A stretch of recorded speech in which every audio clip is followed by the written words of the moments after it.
Hallelujah, praise the lord. પ્રભુ ઈસુ ખ્રિસ્તના નામમાં સલામ. ફરતી પ્રભુ આપણને આ સંગત આપી એકઠા કર્યા છે. પ્રભુના પવિત્ર વચનને આપણે વાંચવા જોઈએ, મનન કરવા જોઈએ. આજે રોમન પત્ર 8મો અધ્યાય 26મી કલમ, આ પાઉલ જે વાત કરે છે, દરેક મોટાભાગે ખ્રિસ્તીઓને આ વાત ખબર છે. આપણે એના વિશે અધ્યયન કરવા, મનન કરવા માંગીએ છીએ. રોમન પત્ર 8મો અધ્યાય 26મી કલમ. તે પ્રમાણે પવિત્ર આત્મા પણ આપણી નિર્બળતામાં આપણને સહાય આપે છે, કેમ કે યથાયોગ્ય સી પ્રાર્થના કરવી એ આપણે જાણતા નથી, પણ આત્મા પોતે અવાચ્ય નિશાસાથી આપણે સારું મધ્યસ્થતા કરે છે. આમેન. તો આ પાઉલ શું કહેવા માંગે છે, આપણે એમાંથી ઘણી વાતો શીખવા, જોવા, જાણવા, સમજવા માંગીએ છીએ. પવિત્ર આત્માની મદદ કરે, પ્રાર્થના કરીએ. પિતા, અમે પ્રભુ ઈસુ ખ્રિસ્તના નામમાં નમીએ છીએ. આજના સંગત, આજના દિવસ, આજના તમારા વચનો માટે આભાર માનીએ છીએ. આ વચનને સાંભળવા, સમજવા, મનન કરવા માંગીએ છીએ. આજે લખેલી વાત છે, અમે પ્રભુ એનાથી તૃપ્ત થવા માંગીએ છીએ. સાંભળતા કાન, સમજુક મન, દેખતી આંખો આપો. તમારા પવિત્ર બી અમારા હૃદયમાં વાવો. હા પ્રભુ, આભાર માનીએ છીએ આ વાત માટે, વચન માટે. સહાય કરો ને આસ્વાદ આપો. ખાસ પ્રભુ માગીએ છીએ જોડેલા દરેક વાલા ભાઈ બહેનોને પણ પુષ્કળ કૃપા આપજો. અમને દરેકને પ્રભુ આ બાઇબલ સ્ટડીમાં લાવ્યા છો, આભાર માનીએ છીએ. આસ્વાદ આપો, વચનથી તૃપ્ત કરો, અમારા સાથે વાત કરો. પિતા પ્રભુ ઈસુ ખ્રિસ્તના નામમાં માંગીએ છીએ. આમેન. હાલેલુયા. Good morning. પ્રભુ ઈસુ ખ્રિસ્તના નામમાં સલામ દરેકને. રોમન પત્ર 8મો અધ્યાય 26મી કલમમાં મોટા ભાગે દરેક પેન્ટેકોસ્ટલ વધારે આ વાતને સમજે છે અથવા તો વાંચે છે, અને એ પ્રમાણે કહે છે કે આ પાઉલે જે વાત કરી કે અન્ય ભાષાની વાત, એ પ્રમાણે લોકો કહે છે. અહીંયા 5 વાતો આપણે શીખી શકીએ છીએ. અહીંયા પાઉલ કહે છે કે આપણી નિર્બળતામાં આપણને સહાય, આપણને મદદ, આપણને હોસલો, આપણને બળ, આપણને ટેકો આપનાર એ આત્મા છે. આપણી નિર્બળતામાં સહાય કરે છે. કેમ કે યથાયોગ્ય, યોગ્ય અથવા તો જે પરફેક્ટ અથવા તો જે ઉચિત એ પ્રાર્થના આપણને આવડતી નથી. ઈશ્વર પાસે શું માંગવું એ આપણને નથી ખબર, અને આપણી નિર્બળતામાં મદદ કરનાર એ તો પવિત્ર આત્મા છે જે દોરે છે. અને આપણને ખબર નથી કે મારે શું પ્રાર્થના કરવી જોઈએ, અને હું એટલો સમર્થવાન નથી કે મારે શું પ્રાર્થના, મારી કઈ પ્રાર્થના સંભળાશે. અને એટલા માટે પાઉલ કહે છે આપણી નિર્બળતામાં પ્રભુ પવિત્ર આત્મા આપણી મદદ કરે છે. અને આત્મા જાણે છે, અંતર્યામી એટલે દેવના વિચાર આત્મા જાણે છે કે બાપ એને શું આપવા માંગે છે, ને એટલા માટે પવિત્ર આત્મા આપણી નિર્બળતામાં આપણને મદદ કરે છે. તો અહીંયા જે વાત પાઉલ કરે છે કે આપણને ખબર નથી શું પ્રાર્થના કરવી, અને દેવ આપણા માટે શું ઈચ્છે છે, અને આપણી કેવી રીતે મદદ કરવા માંગે છે. અને આપણી જે અગત્યની વાત છે આપણને કદાચ ખબર નથી. આપણે માદા થયા હોય તો કદાચ આપણે લાગે કે મને સાયો થઈ જવું તો સારું, અથવા તો આપણે કદાચ વિચારીએ કે કોઈને પૈસા આપવાના છે, મારે પહેલા પતી જાય તો સારું. આપણી ઇમરજન્સી અથવા તો આપણી જે પહેલી પ્રાયોરિટી અથવા તો આપણી જે ખાસ જરૂરિયાત છે એ લઈને આપણે વિચારતા હોઈએ છીએ. પણ આપણું આત્મિક જીવનનો જે અડચણ છે કે ભાઈ આ પાપ છે, આ પાપ પહેલા એનું મટી જાય તો એના રસ્તા પાતળા થઈ જાય, એનું એક જ નહીં પણ બીજા બધા કામ બી પૂરા થઈ જાય. એની જે અગત્યતા છે કે એનું પાપ માફ થાય તો કેટલું સારું, અથવા એનું આ પાપ એ દૂર થાય તો કેટલું સારું. આપણને આપણી દૈહિક રીતે આપણી પહેલી પ્રાયોરિટી અથવા તો પહેલી આપણી પ્રાથમિકતા આપણને લાગે છે, પણ પવિત્ર આત્મા આપણને શીખવે છે યથાયોગ્ય સી પ્રાર્થના કરવી જોઈએ. પાઉલ અહીંયા સાફ વાત કહે છે કે આપણે એ સ્વીકારવું પડશે. પહેલી વાત કે આપણે નબળા છે, આપણે સમજણમાં નબળા છે, આપણે પ્રભુના અવાજ સાંભળવામાં નબળા છે. આપણી જે જરૂરિયાત છે એને જાણતા જ નથી. એ પ્રમાણે પાઉલ કહે છે કે આપણી નિર્બળતામાં તે આપણને મદદ કરે છે. બીજી વાત જોઈએ તો આત્મા આપણા માટે મધ્યસ્થી કરે છે. તો એ કદાચ લાગે કે આ કયો આત્મા મધ્યસ્થી કરે છે, તો મારો આત્મા કે પવિત્ર આત્માની વાત અહીંયા પાઉલ કરે છે.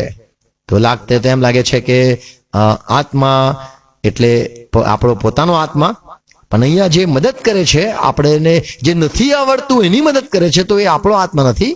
કારણ કે આપણો આત્મા તો જે નવો જન્મ થાય છે ત્યારથી એને થોડી થોડી સમજ પડવા લાગે છે.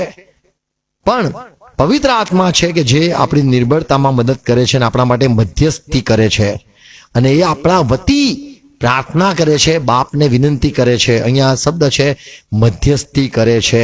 તો આ મધ્યસ્થી કરનાર એ આપણો આત્મા નથી પણ પવિત્ર આત્મા છે, અને તે આપણા વતી અથવા તો કહીએ આપણા માટે મધ્યસ્થી અથવા પ્રાર્થના કરે છે.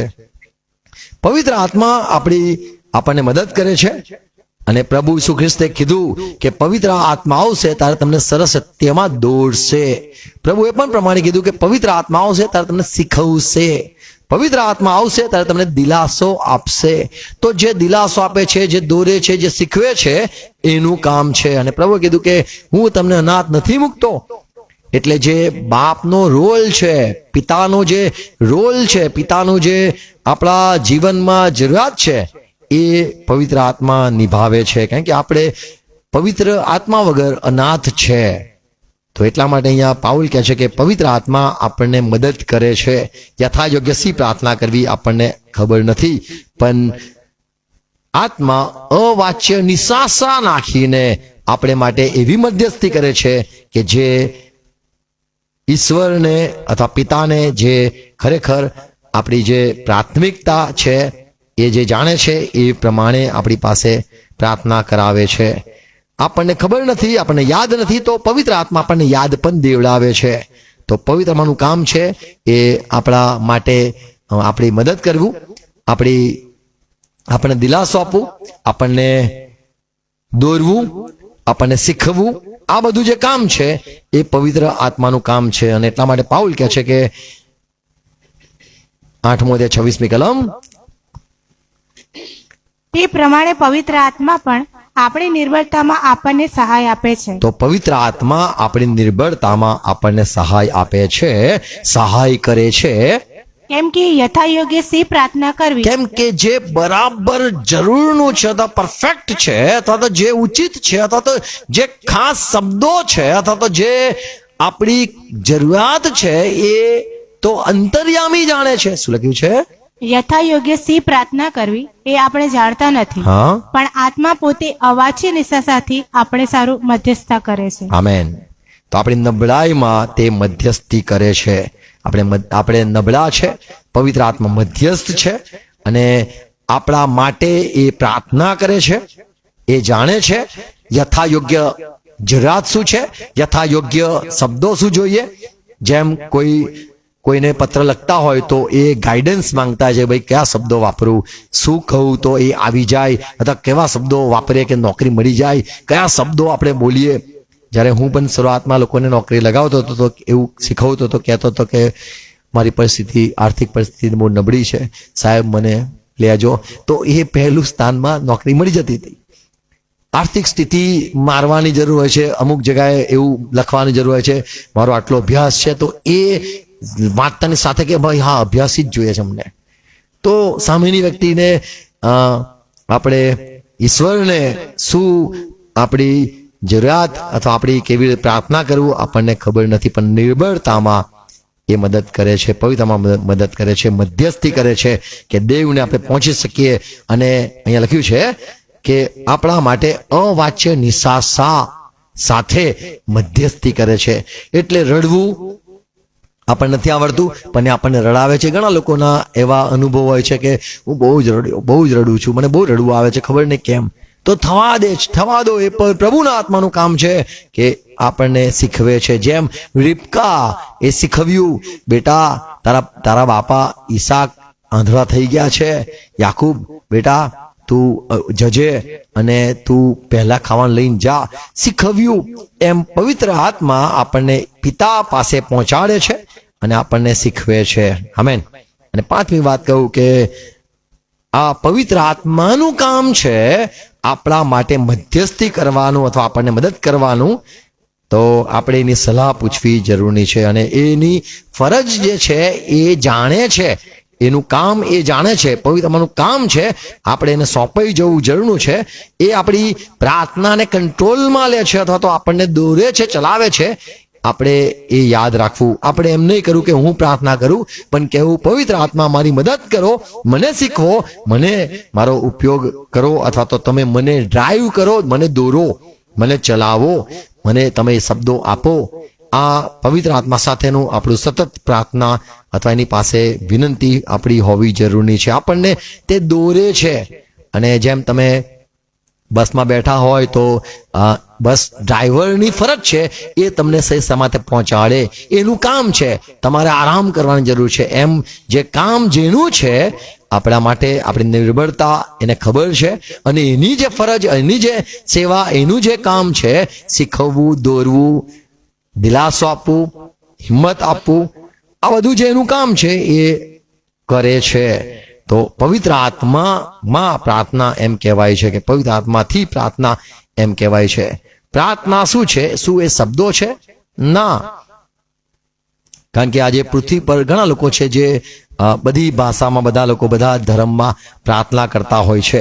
બધાને પ્રાર્થના આવડતી હોય છે, એટલે એમની જે લિસ્ટ હોય છે, એમની જે માંગણી હોય છે એ રજૂ કરતા હોય છે.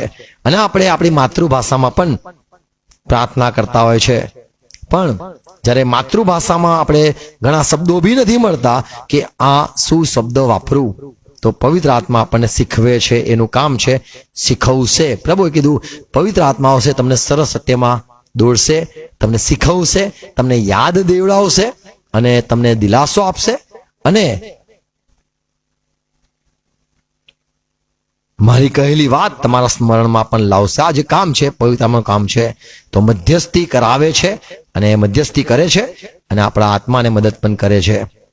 Praise lord. 3 સત્ય કહીશ. આપણા પવિત્ર આત્મા આપણા વતી પ્રાર્થના કરે છે, અથવા તો આપણને શક્તિ આપે છે, આપણને શબ્દો પૂરા પાડે છે અને આપણને ધીરજ પણ આપે છે દેવની રાહ જોવા માટે. એ બધું જે કામ છે એ એનું છે. પવિત્ર આત્મા દેવના ઊંડા વિચાર શોધે છે. 1 કોરિન્થી 2 અધ્યાય 10મી કલમમાં પાઉલ કહે છે, તે તો દેવી આત્માથી આપણને પ્રગટ કર્યા છે. તો પવિત્ર આત્મા એ દેવના વિચાર આપણને જણાવે છે અને પ્રગટ કરે છે. આપણને દેવના વિચાર કેવી રીતે ખબર પડે? દેવના મનમાં ચાલે છે શું, એ શું કરાવવા માંગે છે, શું કરવા માંગે છે, દેવના આપણા માટેના યોજનાઓ આપણને નથી ખબર, પણ આત્માથી આપણને પ્રગટ થયા છે. પછી આગળ, કેમ કે આત્મા સર્વને, હા, દેવના ઊંડા વિચારોને પણ શોધે છે. તો આત્મા એટલે પવિત્ર આત્માની વાત થઈ રહી છે, નહીં કે મારો આત્મા દેવના વિચાર શોધે છે, નહીં કે શેતાનનો આત્મા દેવના વિચાર જાણી શકે છે. અને આત્મા સઘળું જાણે છે એનો અર્થ એવો નથી કે મનુષ્યના આત્માઓ બધું જાણે છે. એવું નથી કે શેતાનના આત્માઓ બધું જાણે છે. સામાન્ય આત્માની વાત નથી લખી, પણ દેવના વિચાર તો દેવનો આત્મા જાણે છે, માણસના વિચાર માણસનો આત્મા જાણે છે. તો અહીંયા આત્માથી આપણને પ્રગટ થયું છે, એટલે પવિત્ર આત્માથી આપણને સમજણ પડી છે દેવના વિચાર. કેમ કે આત્મા તો દેવના ઊંડા વિચાર પણ શોધી લાવે છે. 10મી કલમ, તે તો દેવી આત્માથી આપણને પ્રગટ કર્યા છે, કેમ કે આત્મા સર્વને, હા, દેવના ઊંડા વિચારોને પણ શોધે છે. 12મી કલમ, પણ અમે જગતનો આત્મા નહીં, અમે જગતનો આત્મા નથી પામ્યા. એટલે પામવાની વાત છે કે અમે પામેલા શું છે એ આત્માની વાત થઈ રહી છે. અમારી પાસે જે આત્મા છે, મારા આત્માનો જે જન્મ થયો છે એની વાત નથી કરતા, પણ જે આત્મા અમને મળ્યો છે તેણે દેવના વિચાર શોધીને અમને પ્રગટ કર્યા, અમને શીખવ્યું, અમને સમજાવ્યું. 12મી કલમ, પણ અમે જગતનો આત્મા નહીં, પણ જે આત્મા દેવ તરફથી છે તે પામ્યા છે. અને એટલા માટે જેથી દેવે આપણને જે વાના આપેલા છે તે અમે જાણીએ. અમને આપેલા છે, અમને પ્રગટ થવું. કોણે પ્રગટ કર્યું? મારા આત્માએ? ના, દેવના આત્મા જે અમને મળ્યો છે એને અમને બતાવ્યું, તારે આવી રીતે માંગવાનું, તારા માટે આ આશીર્વાદ છે, તને આ ઈશ્વર આપવા માંગે છે, તારા જીવનમાં આવું આવું થવાનું છે. તો એ બધા જાણીએ અમે. તો એ પવિત્ર આત્માથી માણસ, મનુષ્યને જે મળવાનું છે, મળશે, થયું છે, એ બધું કે છે અમે આશીર્વાદો મળ્યા છે એ અમને સ્મરણમાં લાવનાર એ તો પવિત્ર આત્મા છે. અને એ આગળ, સાંસારિક માણસ દેવના આત્માની વાતોનો સ્વીકાર કરતું નથી, કેમ કે તે વાતો તને મૂર્ખતા જેવી લાગે છે અને તેઓ આધ્યાત્મિક રીતે સમજાય છે, માટે તે તેને સમજી શકતું નથી. તો અહીંયા પાઉલ કહે છે કે સામાન્ય માણસને નથી ખબર પડતી, ભલે માણસમાં આત્મા હોય, પણ અમને તો દેવ તરફથી આત્મા મળેલો છે અને એટલા માટે અમે બધી વાતો જાણી શકીએ છીએ. કઈ વાતો? જે દેવના મનમાં છે, દેવના વિચાર છે, દેવની યોજના છે, દેવના રાખેલા અમારા માટે આશીર્વાદો છે. અમે એની સાથે સંપર્કમાં છે અને અમને પ્રગટ થયા છે. અમે જાણીએ તો આત્માથી અમને જાણવા મળ્યું છે. તો પવિત્ર આત્મા છે કે જે અમને શીખવે પણ છે. તો કે છે અહીંયા આગળ પણ જે જન આધ્યાત્મિક 14મી કલમ, સાંસારિક માણસ દેવના આત્માની વાતોનો સ્વીકાર કરતું નથી, સ્વીકાર નથી કરતું એટલે શીખતું નથી. કેમ કે તે વાતો તેને મૂર્ખતા જેવી લાગે છે એને શીખવા નથી મળતું, એને મૂર્ખતા લાગે છે. અને તેઓ આધ્યાત્મિક રીતે સમજાય છે, માટે તે તેને સમજી શકતું નથી. તો અહીંયા પાઉલ કહે છે કે સાંસારિક માણસને નથી સમજણ પડતી દેવની ભાષા, દેવનું જ્ઞાન અથવા દેવનું શિક્ષણ એને સમજાતા નથી. એને ખબર નથી પડતી કે દેવ દોરે છે કે પોતાનો આત્મા છે કે શૈતાનનો આત્મા છે. એને ખબર નથી પડતી, એને સમજાતું નથી.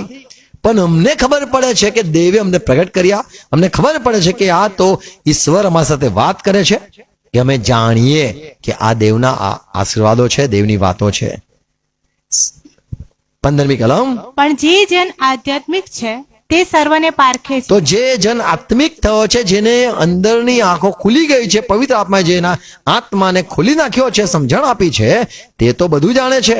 પણ પોતે કોઈથી પરખાતો નથી, પણ લોકો એને ઓળખી નથી શકતા કે એને ખબર પડે છે. 16મી કલમ, કેમ કે પ્રભુનું મન કોણે જાણ્યું છે પ્રભુનું મન કોણે જાણ્યું? કે તે તેને બોધ કરે.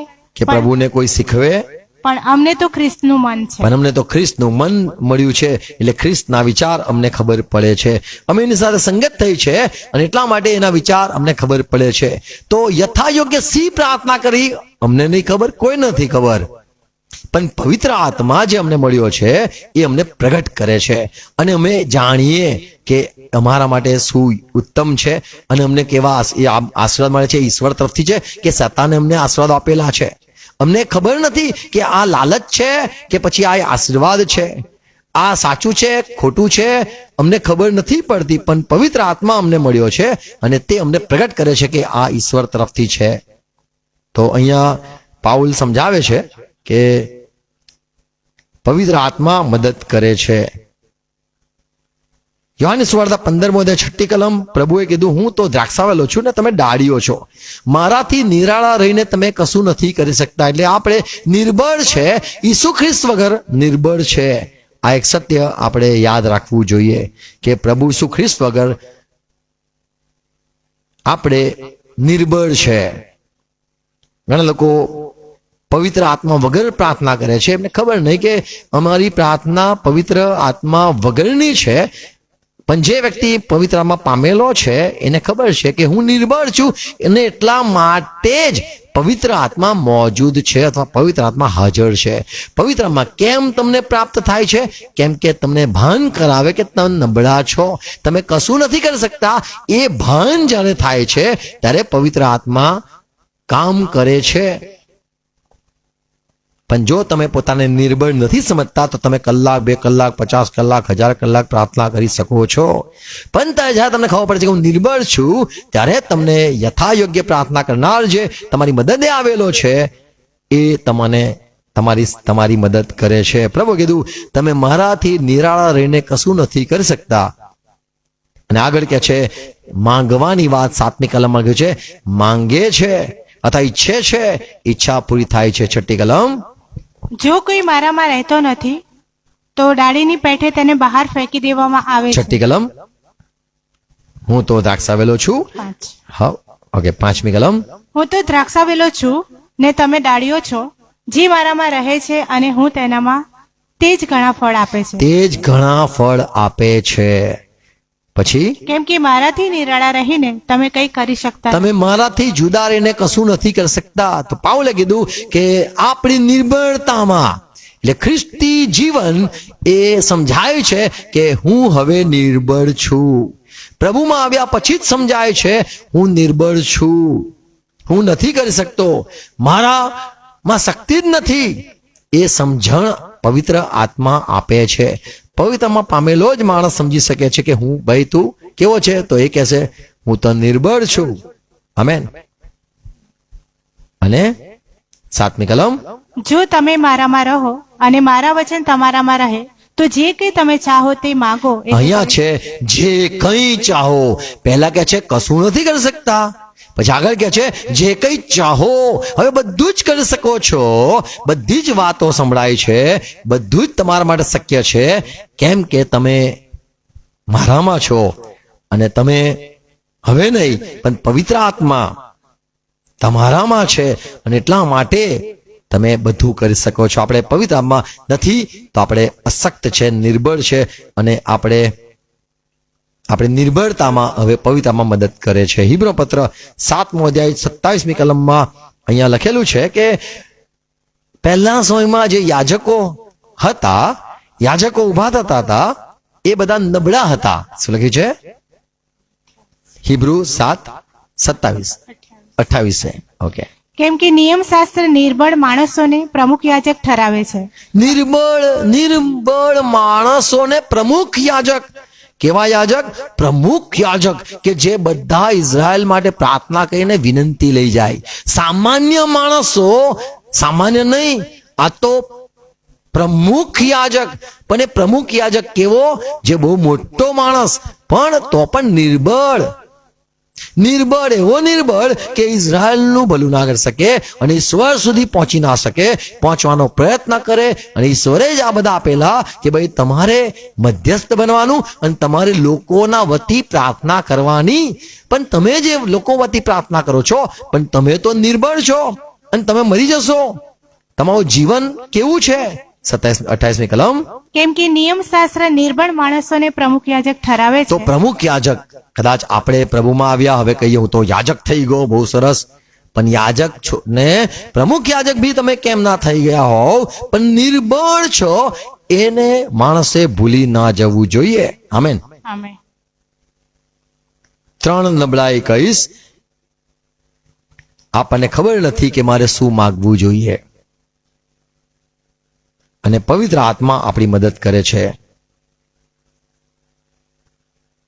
યથા યોગ્ય સી પ્રાર્થના કરવી, યથા યોગ્ય સી માંગણી કરવી, યથા યોગ્ય શું જરૂરિયાત છે એ નથી ખબર. અને રડવાની વાત, અવાચ્ય નિશાસાત સહિત કદાચ તમે માંગતા હોવ, પણ માંગવાની જે રીત છે એમાં હસતા હસતા માંગતા હોય તો એને પ્રાર્થના ના કહેવાય. રડતા રડતા માંગતા હોય તો ખરેખર કહેવાય કે ખરેખર આની જરૂરિયાત છે. તો આ જો કેટલો રડે છે. ભિખારીને જોજો, ભિખારી જ્યારે માંગતો હોય છે તો ફાટેલા કપડા દેખાડે છે, બધું જ દેખાડે છે. એનાથી ખબર પડે છે કે ખરેખર આને જરૂરિયાત છે. મોઢા એમના બતાવે છે, ખાધું ના હોય એવું પેટ બતાવે છે. ત્યારે એ જોઈને લાગે છે ખરેખર આની જરૂરિયાત છે. આપણે જ્યારે માંગીએ છીએ તો એ પવિત્ર આત્મા અવાચ્ય નિશાસા સહિત મધ્યસ્થી કરે છે, અને યથાયોગ્ય શબ્દ જે છે, માંગણી છે, એ પણ એ રજૂ કરે છે. આપણે શા માટે નબળા છે? તો પહેલી વાત, રોમન 7મો અધ્યાય 17-19 વાંચો તો પાઉલ કહે છે મારામાં પાપ વસે છે, અને આ પાપ વસે છે એટલે હું દેવ જે પવિત્ર છે તેના સુધી હું પહોંચી નથી શકતો. 17મી કલમ. તો હવે જે તે કરે છે તે તો હું નથી, પણ મારા આજે હું પાપ કરી બેસું છું. મારામાં લાલચ થઈ જાય છે, કોઈ વાર મને કોઈ વાર ગુસ્સો આવી જાય છે, મને કોઈ વાર દુઃખ થઈ જાય છે, મને કોઈ વાર ખોટું લાગી જાય છે. મને એમ થાય છે હું હવે માફ નહીં કરું. મારો સ્વભાવ આવો કેમ થાય છે? હું જાણું છું મારા દેહમાં જે પાપ વસે છે તે જ તે કરે છે. કેમ કે હું જાણું છું કે મારામાં એટલે મારા દેહમાં કઈ જ સારું વસ્તુ નથી. હું સમજી ગયો, મારામાં કશું જ એવી સારી વસ્તુ, લાયકાત, ઈશ્વરને ખુશ કરવાની વસ્તુ નથી. પછી કારણ કે ઈચ્છવાનું તો મારામાં છે. હું સારું કરવા માંગુ છું, સારું બોલવા માંગુ છું, બધા સાથે સરસ રહેવા માંગુ છું, પણ ઈચ્છવાનું તો મારામાં છે, પણ સારું કરવાનું મારામાં નથી. પણ મારામાં આ ખામી છે. આ કોણ? પાઉલ, જે નિયમશાસ્ત્રને બહુ સારી રીતે જાણતો હતો અને સૌથી સારો માણસ, જે પોતે એમ કે છે હું નિર્દોષ હતો, એવો પ્રમાણિક માણસ, જે ખરેખર બાઇબલને સારી રીતે વાંચતો હતો અને ઉપદેશક કહીએ, અને એ માણસ એ પ્રમાણે કે છે મારામાં કશું સારું વસ્તુ નથી. આ જ્ઞાન એને કઈથી આવ્યું? તો પવિત્ર આત્માની હાજરીથી માણસને પોતાનું ભાન થાય છે. હું કોણ છું? તો હું કશું નથી કરી શકતો. હું કોણ છું? મારામાં તો પાપ વસે છે. હું કોણ છું? તો ભાઈ તમારામાં તો કશું જ સારું વસ્તુ નથી. 19મી કલમ. કેમ કે જે સારું હું ઈચ્છું છું તે હું કરતો નથી. એ કરી નથી શકતો. હું ભલે ઈચ્છતો હોય પણ મને ખબર પડી ગઈ કે હું બહુ જ નબળો છું. ઈચ્છા તો થાય છે સવારના ઉઠીશ ને આમ કરીશ, થઈ નથી શકતું. ઈચ્છા તો ઘણી સારી થાય છે પણ કરી નથી શકાતું. એ દેખાડે છે કે હવે મને પવિત્રમાં સમજાયું કે તું કેવો છે, તો ખબર પડી હું નબળો છું અને હું જે સારું કરવા માંગુ છું તે હું કરતો નથી, હા. પણ જે ભૂંડું હું ઈચ્છતો નથી તે હું કર્યા કરું છું. તો મને સમજાય છે કે હું જે નથી કરવા માંગતો તે કરી બેસું છું. તો હું કેટલો નબળો છું. મારામાં પાપ વસે છે, એ મને દોરે છે. 20મી કલમ. પણ હવે જો હું જે ઈચ્છતો નથી તે હું કરું છું તો હા. તે કરનાર હું નથી, પણ મારામાં જે પાપ વસે છે તે છે. તો મને સમજ પડી કે હું નબળો કેમ છું, કારણ કે મારામાં એક વસે છે, પાપ વસે છે. તો પહેલી વાત, માણસ નબળો છે એને સમજણ હોવી જોઈએ. પ્રાર્થના નથી આવડતી એ ક્યારે ખબર પડે? જ્યારે માણસ પોતાને નબળો સમજે છે, ત્યારે જ પવિત્રમાં મદદ કરે છે. ગલાતીના પત્ર તેનો 5મો અધ્યાય 17મી કલમમાં પાઉલ કે છે કેમ કે દેહ આત્માની વિરુદ્ધ ઈચ્છા કરે છે અને આત્મા દેહની વિરુદ્ધ, કેમ કે તેઓ પરસ્પર વિરુદ્ધ છે. તો અહીંયા પાઉલ કે છે હું કેટલો નબળો છું. પહેલી વસ્તુ, મારામાં પાપ વસે છે. બીજી વસ્તુ કે છે હું ઈચ્છું છું, હું લડવા માંગુ છું, પણ મારી સામે હું દૈહિક છું અને પાપને વિચેલો છું. અને અહીંયા 17મી કલમ ગલાતી 5:17 કે છે કે બંને વિરુદ્ધ છે. આત્મા અને દેહ પરસ્પર વિરુદ્ધ છે. એટલે આત્મા શું વિચારે, આત્માનું મન શું હોય અને દેહનું મન શું હોય, એ બંને માણસની જે પ્રાર્થના હોય છે એ મોટા ભાગે શારીરિક પ્રાર્થના, દૈહિક પ્રાર્થના હોય છે. વરસાદ રોકાઈ જાય, પાપ રોકાઈ જાય એ નથી હોતી, વરસાદ રોકાઈ જાય. દૈહિક વસ્તુ, હું ડૂબું નહીં, મારી જરૂરિયાત પૂરી થઈ જાય, દૈહિક વસ્તુ માંગણી છે. એટલે બંને વિરુદ્ધમાં છે, પરસ્પર વિરુદ્ધમાં છે. દેહની પ્રાર્થના અલગ હોય છે, આત્માની પ્રાર્થના અલગ હોય છે. તો આત્મા અને દેહ બંને વિરુદ્ધમાં છે અને એટલા માટે જ એ માણસ નબળો છે, કારણ કે એની સામે એ ઈચ્છે છે કરો પણ દૈહિક વસ્તુ પણ મોજૂદ હોય છે.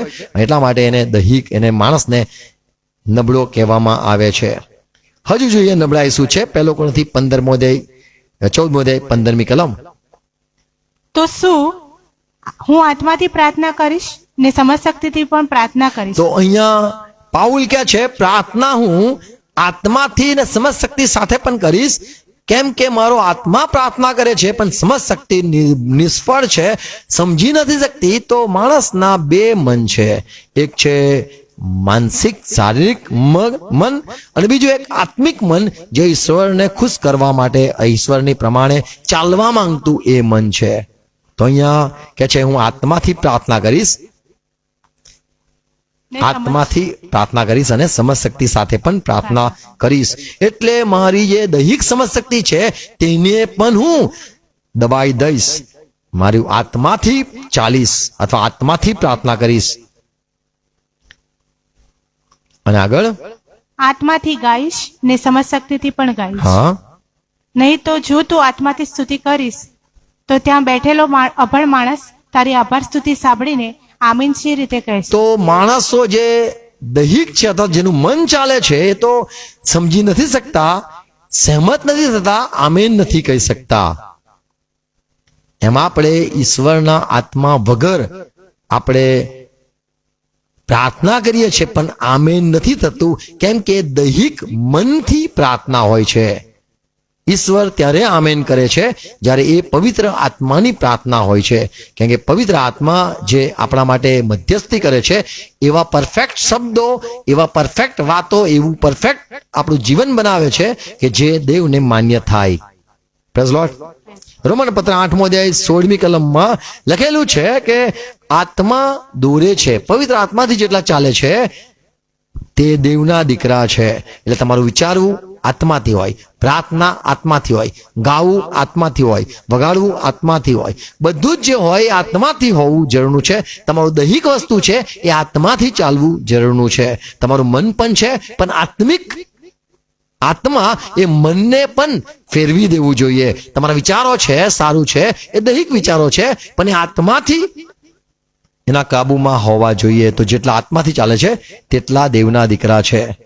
મારું મન જે છે, મારો આત્મા જે છે, દેવથી જન્મેલો છે. યોહાનની સુવાર્તા 3 અધ્યાય 6 કલમમાં પ્રભુએ નિકોદેમસને કીધું કે દેહથી તો દેહ જન્મે છે ને આત્માથી આત્મા જન્મે છે. આપણો જે આત્મા છે એ જ્યારે નવો જન્મ દેવથી પામે છે તો આપણો આત્માને પવિત્ર આત્મા ચલાવે છે. પવિત્ર આત્મા આપણા શરીરને નથી ચલાવતો, પવિત્ર આત્મા આપણા આત્માને ચલાવે છે. અને આપણો આત્મા પ્રાર્થના કરે છે અને સાથે સાથે આપણું મન પણ પ્રાર્થના કરે છે. તો આત્માથી પ્રાર્થના કરીશ અને સમજ શક્તિ સાથે પણ પ્રાર્થના કરીશ. તો આપણો જે આત્મા છે એ દેવથી જન્મ પામે છે. 6 કલમ યોહાન 3:6. જે દેહથી જન્મેલું છે તે દેહ છે, દૈહિક છે. હા, અને જે આત્માથી જન્મેલું છે તે આત્મા છે. તો આત્માથી આપણો આત્મા જન્મે છે. પવિત્ર આત્મા આપણા આત્માને જન્મ આપે છે. દેવ વચન મોકલે છે, આપણે જન્મ આપે છે. અને જ્યારે આત્મા જન્મ પામે છે અને એને લઈને પવિત્ર આત્મા આપણને દોરે છે, આપણી સાથે વાત કરે છે, આપણા આત્માના કાનની સાથે વાત કરે છે. યોહાનની સુવાર્તા 14મો અધ્યાય તેની 26મી કલમ. પણ સંબોધક એટલે પવિત્ર આત્મા, જેને બાપ મારે નામે મોકલી દેશે, તે તમને બધું શીખવશે. તો પવિત્ર આત્મા આપણને પ્રાર્થના કરતા શીખવે છે. પવિત્ર આત્મા થી જન્મીએ છે. આપણો આત્મા જે જન્મ્યો છે એ આત્મા હવે શીખે છે. આગળ, અને મેં જે તમને કહ્યું તે બધું તે તમારા સ્મરણમાં તો લાવશે. સ્મરણમાં પણ એ જ આત્મા જે મળે છે, જન્મ આપે છે, એ જ આત્મા આપણને દોરે છે, એ આત્મા આપણને સ્મરણ પણ લાવે છે. 14મો અધ્યાય 18મી કલમ. હું તમને અનાથ નહીં મૂકીશ, હું તમારી પાસે આવીશ. આમેન. તો આત્મા આવે છે ત્યારે આપણને આપણી નબળાઈ જે દેખાડવામાં આવે છે ત્યારે આપણને લાગે છે કે હું કશું નથી કરી શકું, પણ હવે જે છે એ મને દોરનાર આવી ગયો છે. આમેન. ત્યારે માણસ પવિત્ર આત્માથી પ્રાર્થના કરે છે અને આપણી નિર્ભરતામાં આપણને મદદ કરવા માટે જ તે છે. આમેન. તો સાદા સામાન્ય લોકોને નિર્ભરતા ખબર નથી, પણ પવિત્ર આત્મા જ ભાન કરાવે છે કે હું એટલા માટે છું કે તું નિર્બળ છે એ તું સમજ. તો આપણી નિર્બળતા આપણને સમજાય છે, મારામાં પાપ વસે છે, હું કરવા માંગુ છું, નથી કરી શકતો, મારો આત્મા તૈયાર છે પણ મારું દેહ દુર્બળ છે, અને હું જે ઈચ્છું છું નથી કરી શકતો કે પરસ્પર વિરુદ્ધમાં છે અને એ યુદ્ધ મારામાં છે અને હું નબળો પડું છું. પણ મારા આત્માને બળ આપનાર જે છે એ પવિત્ર આત્મા મોજૂદ છે. અને પવિત્ર આત્મા આપણી સહાય કરે છે, શીખવે છે, દોરે છે, આપણને હિંમત આપે છે કે તું અનાથ નથી. આમેન. ફિલિપિયન પત્ર 4 અધ્યાય 13મી કલમમાં પાઉલ કહે છે, જે મને સામર્થ્ય આપે છે તેની સહાયથી હું બધું કરી શકું છું. એટલે બતાવે છે કે મને જરૂર છે સામર્થ્યની, અને હું નબળો છું, હું માનું છું હું નબળો છું. અયુબ કહે છે 4 અધ્યાય તેની 3જી કલમ. તે ઘણાઓને શિખામણ આપી છે, તે નિર્બળોને બળવાન કર્યા છે.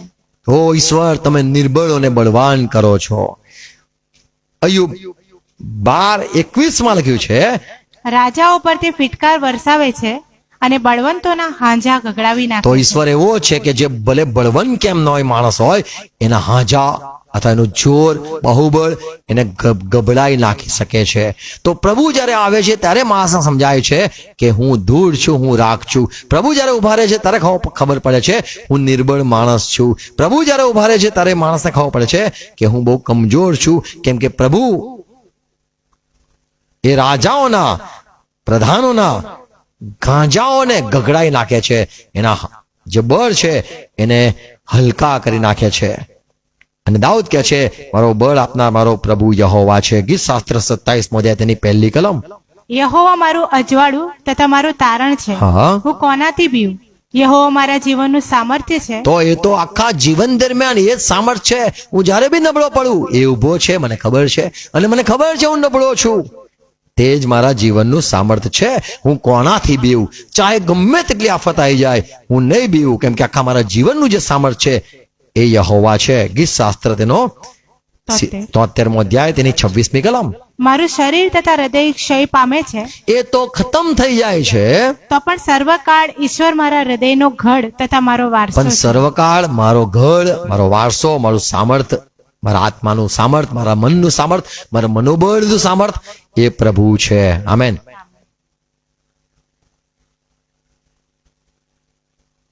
જો તમે પ્રભુમાં પ્રાર્થના કરી શકો છો, જો તમે પ્રભુથી ચાલી શકો છો, તો પ્રભુની ઉપસ્થિતિ તમે સમજી શકો છો, તો તમારા પર કૃપા છે. બીજો તિમોથી 2:1 કલમમાં પાઉલ કહે છે, માટે મારા દીકરા, ખ્રિસ્ત પ્રભુ ઈસુમાં જે કૃપા છે તેમાં તું સમર્થ થા. આમેન. તો કૃપા છે એમાં જ આપણે સામર્થ મળે છે, અને સામર્થમાં આપણે એના સહાયને, મદદને માંગીએ, અને એ જ્યારે સામર્થ આપે, મદદ કરે, તો એને આપણે નકાર ન કરીએ. આપણી નિર્બળતામાં એ ઊભો છે, આપણી પ્રાર્થનામાં તે ઊભો છે, આપણને સરસ તૈયાર કરીને, શીખવીને દેવની આગળ રજૂ કરવા માટે તે છે. અને જ્યારે આપણે નબળાઈમાં સામર્થ્ય જોઈએ છે, તો સમજી લો એની કૃપા આપણા ઉપર છે. બીજો તિમોથી 4 અધ્યાય 17મી કલમ. પરંતુ પ્રભુએ મારી સાથે રહીને, મારી સાથે ઉભા રહીને મને બળ આપ્યું. મને બળ આપ્યું. તો એ સાથે ઉભો રહે છે, પ્રાર્થના નથી આવડતી, એ જોયા કરે છે, અને પવિત્ર આત્મા સાથે આવે છે, શબ્દો મદદ કરે છે, પ્રકાશ આપે છે, પ્રકટીકરણ આપે છે, સમજણ આપે છે, શીખવે છે. આ બધું જે છે એ ચલાવે છે, એ જ છે, દોરે છે, એ છે. આમેન. તો પ્રભુએ ઉભા રહીને, મારી પડખે ઉભા રહીને મને મદદ કરી, મને સામર્થ્ય આપ્યું. આમેન.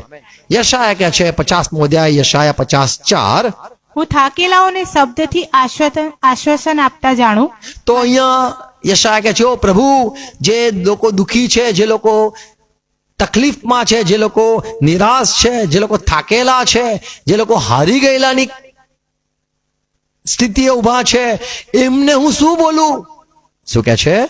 હું થાકેલાઓને શબ્દથી આશ્વાસન આપતા જાણું, માટે પ્રભુ યહોવાએ મને ભણેલાની જીભ આપી છે. આમેન. તો અહીંયા યશાયા કહે છે કે એ લોકો માટે હું પ્રબોધક છું, પણ આ જે નબળા લોકો છે, થાકેલા લોકો છે, હવે યહોવા પાસે નથી આવવા માંગતા, કંટાળી ગયેલા લોકો છે, એમના જીવનમાં એ બધી મુસીબત આવી ગઈ, અને હવે તેઓ દુઃખી છે, અને એમને હું કેવી રીતે આશ્વાસન, કેવી રીતે દિલાસો, કેવી રીતે સામર્થ, કેવી રીતે એમને કંઈ શીખવું? અને એના માટે પ્રભુએ મને એવી જીભ આપી છે, હું એમના માટે ઊભો રહું અને એમને ફરતી ઊભા કરું. એમ આપણો આત્માને ઊભો કરનાર જે છે એ પવિત્ર આત્મા છે. આમેન. તો જૂના કરારમાં જેમ વાત લખેલી કે તે મને ભણેલાની જીભ આપે છે, એમ નવા કરારમાં પણ આપણને જે ચલાવે છે, દોરે છે, શીખવે છે, આપણને નવો જન્મ આપે છે, પવિત્ર આત્મા છે. Praise lord. ઘણા લોકો આ પવિત્ર આત્મા આપણા માટે મધ્યસ્થી કરે છે, અને લઈને લોકો કહેતા છે અન્ય ભાષા, કેમ કે યથા યોગ્ય શું બોલવું આપણને નથી ખબર. તો પવિત્ર આત્મા આપણા માટે મધ્યસ્થી કરે છે. અને કોઈ ઘણા કહેતા હોય છે કે જો તમે અન્ય ભાષા નથી બોલતા તો તમારી પ્રાર્થના એ સંભળાતી નથી. આપણે અન્ય ભાષામાં તો માનીએ છીએ, એટલે ઈશ્વર તરફથી જે આપણને કૃપાદાનો છે એમાં વિશ્વાસ કરીએ છીએ. કૃપાદાનો છે, હજુ પણ છે. સાજા કરવાના કૃપાદાનો છે, આત્મા પારખવાના દાનો છે, વિશ્વાસના દાનો છે, જ્ઞાનના દાન, વિદ્યાના દાન, પવિત્ર આત્માએ જે કૃપાદાનો આપેલા છે એમાં માનીએ છીએ. અન્ય ભાષાનું પણ દાન મળે છે, અને એ આપણા આત્માની ઉન્નતિ લખેલું છે. તો હા, તો આ પવિત્ર આત્માના કૃપાદાન પણ છે.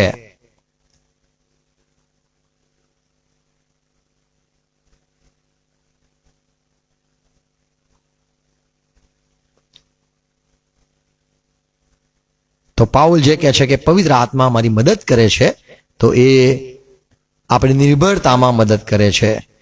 અને યથાયોગ્ય સી પ્રાર્થના કરી આપણને આવડતું નથી, પણ પવિત્ર આત્મા આપણને અવાચ્ય નિશાસા સહિત મધ્યસ્થી કરે છે. તો આપણને મદદ કરનાર પવિત્ર આત્મા છે, અને શબ્દો બી પૂરા પાડે છે. એ કદાચ માતૃભાષાના હોય કે અન્ય ભાષાના શબ્દો હોય, પણ એ આપણને મદદ કરે છે. Praise lord. ઓકે, અન્ય ભાષા વિશે ઘણું છે, હું બીજી કોઈ વાર એના વિશે વાત કરીશ. Praise lord. પ્રભુ દરેકને કૃપા આપે, સહાય કરે, સમજણ આપે, અને આપણે યાદ રાખીએ કે આપણે નિર્બળ છે, પણ આપણને પવિત્ર આત્મા છે જે આપણને ઈસુ ખ્રિસ્તના લીધે અને ઈસુ ખ્રિસ્તની વિનંતીના કારણે આપણી મધ્ય છે. એની સાથે વાત કરીએ, એની સહાય માગીએ. આપણને જે વાના આપણા માટે છે એ આપણને બતાવનાર બી પવિત્ર આત્મા છે. પ્રભુ મદદ કરે. હાલેલુયા. પ્રાર્થના કરીએ. પિતા, અમે પ્રભુ ઈસુ ખ્રિસ્તના નામમાં નમીએ છીએ. આભાર પવિત્ર આત્મા, આભાર. પ્રાર્થના શીખવનાર તમે છો. તમે જ અમને અમારા આત્માને જન્મ આપ્યો. તમે જ અમને દોરો છો. પ્રભુએ કીધું. તમે શીખવો છો. પ્રભુ ઈસુ ખ્રિસ્તે કીધું. તમે એવી રીતે તમારી સાથે રહો છો કે અમે અનાથ નથી લાગતું.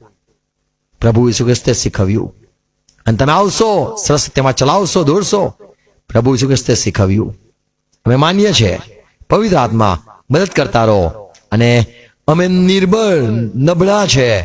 અમે સમજ્યા છે તમારા વચનોથી.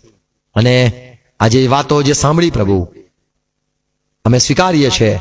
પવિત્ર આત્મા તમારી મદદ અમે માગીએ છીએ. યથાયોગ્ય પ્રાર્થના કરનાર, શીખવનાર અને અવાચની શાસન સહિત મધ્યસ્થી કરનાર તમે છો. અને જેમ પાઉલ કહે છે, જે મને સામર્થ્ય આપે છે એ હું સ્વીકારું છું અને તેની સહાયથી બધું કરી શકું છું. અને પ્રભુ તમે કીધું, માથી જુદા રહીને તમે કશું નથી કરી શકતા. અમે સ્વીકારીએ છીએ. હા, જો તમે મારો, હા, તમારું વચન જે અમને મળ્યું પવિત્ર આત્માનું અમારામાં છે. અને માટે જ અમે જે કંઈ માગીએ અમારું તમે સાંભળો છો. અમે નહીં, એ તો પવિત્ર આત્માની પ્રાર્થના. અમારું નહીં, એ તો પવિત્ર આત્માનું જ્ઞાન. અમારા શબ્દો નહીં, એ તો પવિત્ર આત્માના આપેલા શબ્દો. એનાથી અમે પિતા તમને પ્રસન્ન કરી શકીએ છીએ. અને આભાર પવિત્રમાં તમે શીખો છો માટે. આ બધી વાતો જે વવાઈ છે, વાંચી સાંભળી, વધુ એનો પ્રકાશ, સતતા, ખાતરીમાં દરેક ચાલી શકે. સહાય કરો. આ તો વાતો વવાઈ સોગણ ફળ લાવે. પ્રભુ ઈસુ ખ્રિસ્તના નામમાં આમેન. પ્રભુ શ્રી સાથે કરીએ. આકાશમાં અમારા બાપ, તમારું નામ પવિત્ર બનાવો. તમારું રાજ્ય આવો, જેમ આકાશમાં તેમ પૃથ્વી પર. તમારી ઈચ્છા પૂરી થાવ. દિવસ એટલે આજ મને આપો. જેનું માફ કરું છું, તમારું માફ કરો. મેં પ્રશ્ન લાવો, મને સંત છૂટકો કરો. કેમ કે રાજ્ય, તા પરાક્રમ, મહિમા સરકાર સહિત તમારા છે. Amen, amen. Praise lord. Thank you. God bless you.